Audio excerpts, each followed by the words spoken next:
John, something you just said is not consistent with what we were told last year. You're saying that you've always known there was a small number of al-Qaeda in Afghanistan. President Biden said, what interest do we have in Afghanistan at this point with al-Qaeda gone? Yeah, I mean, in a major way, al-Qaeda was not playing no, wait, let me finish. They weren't playing a major role in operations or resourcing or planning in Afghanistan. But Peter, I know specifically because I was at a different podium a year ago, and we talked about the fact that al-Qaeda had a presence in Afghanistan, but small and not incredibly powerful or potent. And I think, again, without getting into numbers, we would still assess that to be the case. So we know that the Taliban was harboring the world's most wanted terrorist. You guys gave a whole country to a bunch of people that are on the FBI most wanted list. What did you think was going to happen?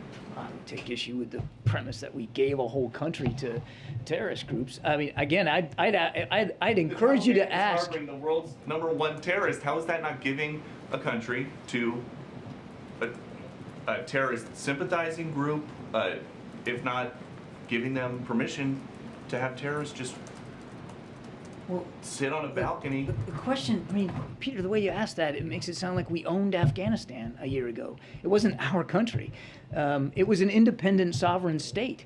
And the president made a bold decision to end a war that had been going on for 20 years because he believed then, and still believes now, that our national security interests are best met by meeting the threats of today, not the threats of 2001.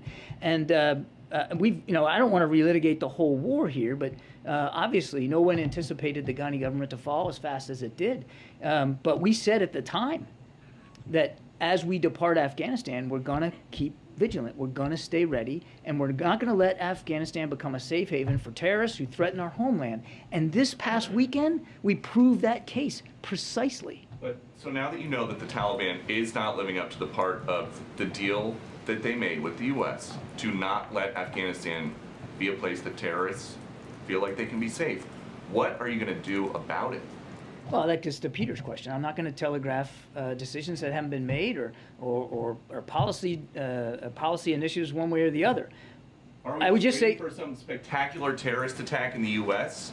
to then say, oh, well, there's terrorists if we were, a safe Peter, haven in Afghanistan.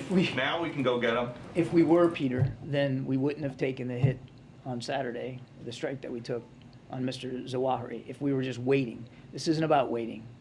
It's about watching. And we watched very closely, and we acted on what we learned. And I would go so far as to say not only the American people are safer as a result of President Biden's decision, but the rest of the world is safer. Does that mean that the threat from al-Qaeda is over? No, of course it's not. Now, they'll have to make some decisions here, and we'll watch that too. And if we discern a threat to the American homeland again from them or any other terrorist group, the president will reserve the right to take that action again.